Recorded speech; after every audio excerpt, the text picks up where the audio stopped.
Hey guys, Merry Christmas! So, Nintendo decided to make a demo for the Switch remake of Miitopia, and it added a new feature to Mii Creation. So, basically I had to try it. And now, I'm How the new feature works essentially allows you to make anything you can imagine just by plastering basic predetermined shapes onto Miis, which lets you basically create anything you can conceivably put onto a face. Once I saw people sharing their Miis, I knew that I had to try it out. Then I had to share my Miis on Twitter and such, and I figured since I already had to download the images, I could relatively easily make a video showcasing the Miis I made. I was wrong about that, but here's the video anyway. My download code is H6N8LV. If you want to use any of the characters you see here, you can just type that into the code thingamajig and download them. Well, without further ado, here are the characters. Starting off with Animal Crossing characters, here's Isabelle. She was the first non-original character that I made because I made a bunch of basic Miis for Mii Fighters in Smash Ultimate, and you'll see a few other characters that are holdovers from that. Such as KK Slider. Yeah, he's another Mii Fighter that I made. I didn't have to change much from the base KK Slider Mii, because a lot of his features are already very Mii-like. Definitely one of the easiest ones to make. And to round off the Animal Crossing characters, here's the familiar landlord you happily sell your soul to, Tom Nook. Overall, these characters weren't very difficult to make, but I'd say they were a pretty good introductory course for me. Now for my favorite franchise, Metroid. I based this Samus Mii mostly off of her various suit design from Metroid Prime 3. I really wanted to have her visor transparent and her face visible underneath the green cube. But I really like how that ended up. And here's Samus's nemesis, Ridley. He's my main in Smash Bros, so this was obligatory. He's definitely an odd character to have facing forward, but I feel like I did a good enough job with that. I wanted to do even more Metroid characters, but instead of doing any of the 5 humanoid characters that Samus interacts with, I did Crane instead. Because I really like Super Metroid. Speaking of Super Metroid, here's Mother Brain, based off of her design from that game. Despite being the most iconic head villain, pun intended, she's actually only been in 4 of the 10 mainline Metroid games. Or at least what I consider the mainline Metroid games. Stepping away from video game characters, here's Greg Heffwood from Diary of a Wimpy Kid. I don't think he turned out too recognizable overall, but I think the other characters that I did from the same series fit better as Mii's. Such as Rowley. I, of course, had to make Greg's best friend and easily the most likable character in the series. And I also had to make Fregly. And the reason that I did this was because I remember having an old friend show me like a really hilarious Mii based off of the live-action version of Fregly. So I really wanted to like do a callback to that sort of his spirit. If that makes any sense. Now for some low-res creations, here's the Link sprite from the original Legend of Zelda for the NES. And likewise, here's Samus from the original Metroid. But for Mega Man, there wasn't any official front-facing sprites, so I made a new sprite based off the proportions of his iconic NES sprite. Not sure it comes across as that, but he emotes pretty well, so I consider this a win. Now for my favorite TV show, Avatar: The Last Airbender. I remember seeing a post about how Aang had a crooked smile, so I tried to recreate that. Now, Katara was surprisingly difficult, and it was entirely because of the limited amount of skin tones in not only the basic Mii Maker, but also the new Miitopia Maker. Sokka had the same problem, but what made it harder was I had to match the skin color of Katara, because if he didn't look like his sister, then it would look weird. And now for the blind bandit, Toph. It's a small detail, but I negated to use a highlight in her eyes to make her blindness a little more subtly apparent.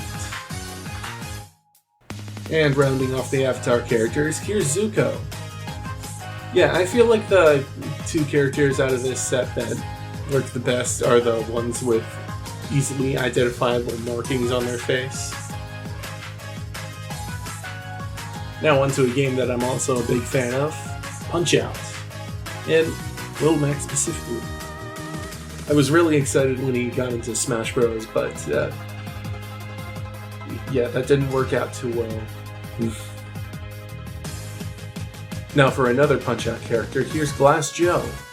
He's the first fighter in Punch-Out, and as you'd expect from the first fighter and having the name Glass Joe, he is infamously weak.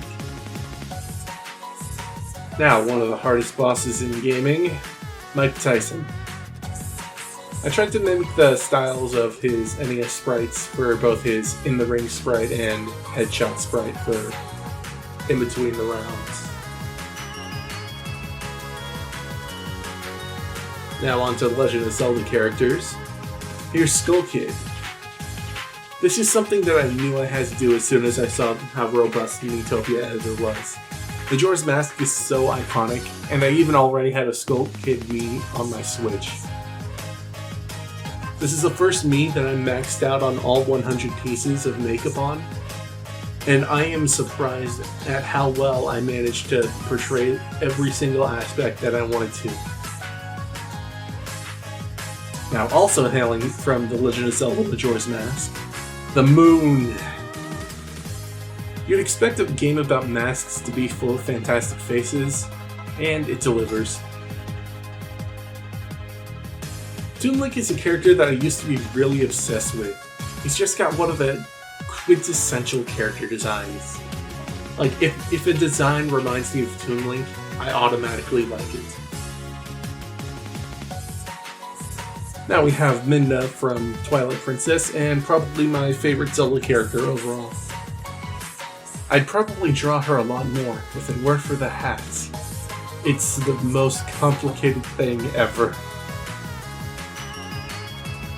Now here's Marin from Link's Awakening, specifically the Switch remake. I haven't played it, but I like the character designs a lot, though I'm honestly not a big fan of the shaders that they use. The Groose is Loose. Another one of my favorite Zelda characters, and definitely my favorite character to come out of Skyward Sword. Now for a few Mario characters, starting with the mustachioed man himself. Now, everyone's made a Mario Mii. He was the first fictional character I made in my original Mii Maker, and I'd imagine many more kids did the exact same thing. Toad is a character that I have a large amount of fondness for all the wrong reasons. You could read anything in the Toad voice and it would be funny. In fact, I'm going to do that for the rest of the Mario characters. Here's Toadette! She's like me, but people like her unironically! Boom Boom is the definition of a character made by a meme! One Nintendo narrator calls him a Mad Lad one time, and bam! Instant beloved!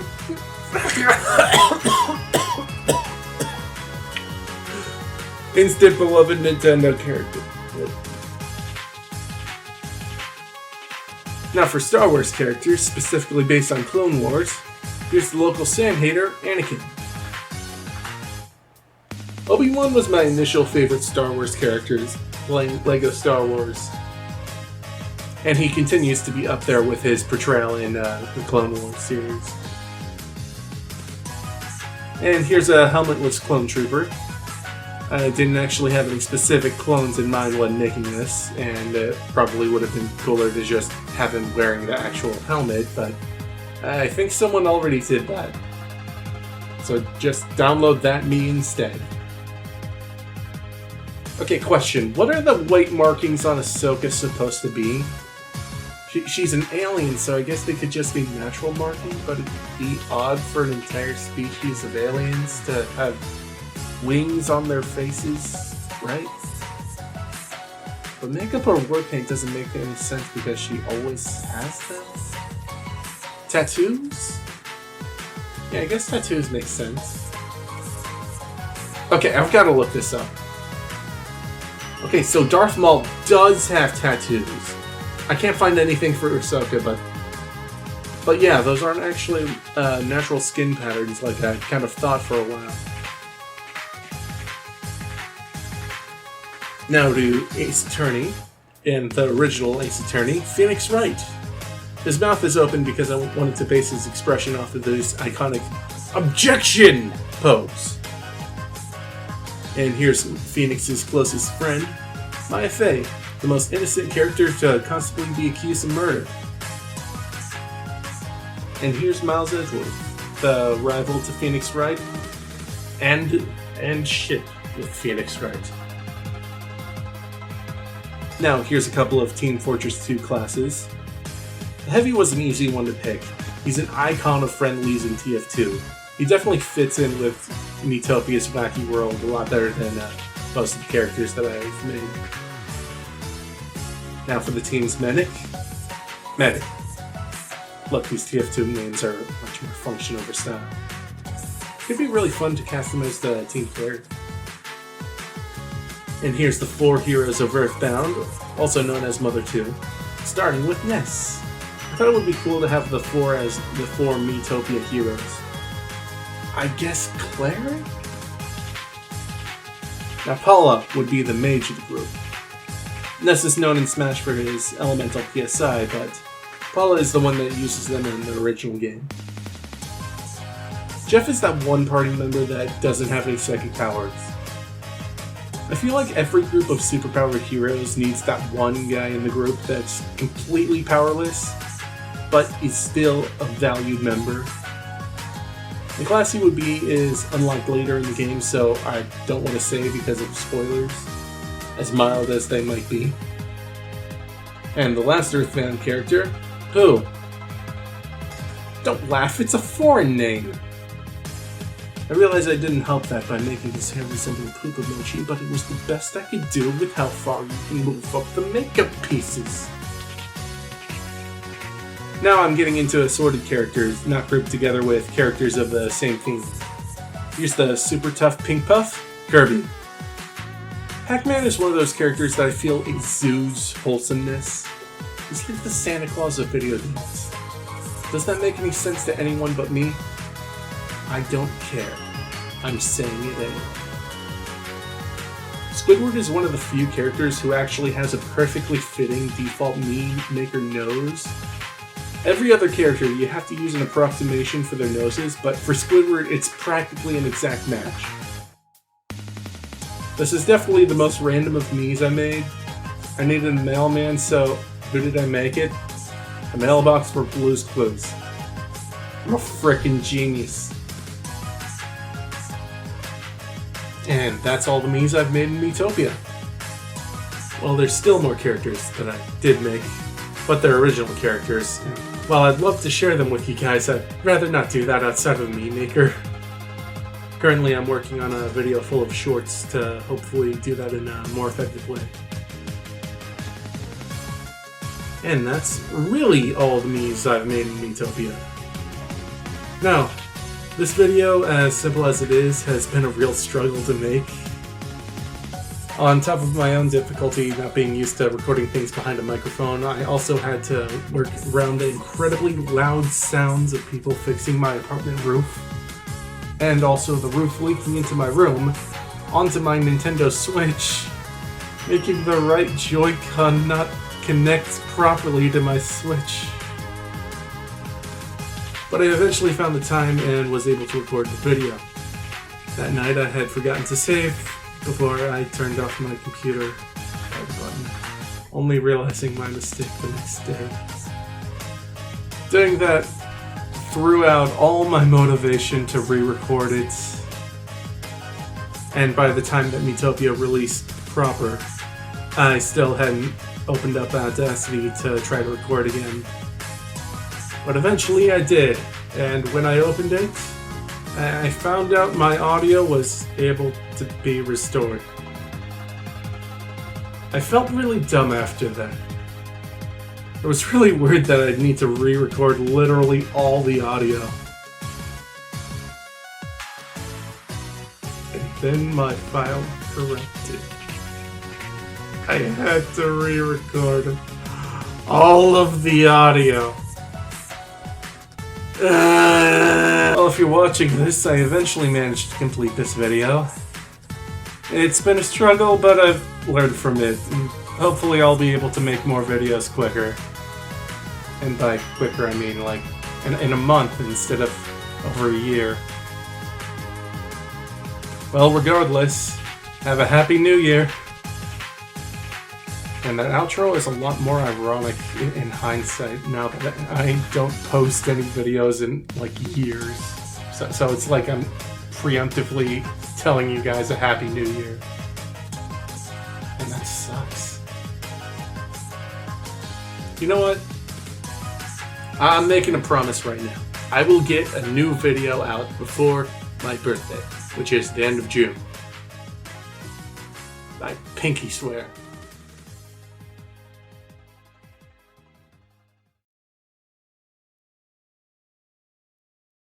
Oh, also, here are some bloopers that I thought were funny. And to round off the Animal Crossing characters, here's the familiar... What? Yeah, I didn't finish the script. I didn't proofread this script, I mean. I don't know why it says familiar there. Autocorrect, maybe? And now for the blind bandit. And now for the blind bandit, tough. It's a small detail, but I negate it. Almost sounded like a slur there. This is the first Mii that I maxed out the 100 pieces on, and it definitely shows. Wait, that doesn't sound good. I'm getting bruised. Now, also hailing from the Legend of Zelda I feel like every group of super-powered heroes needs that one guy who's completely bleh.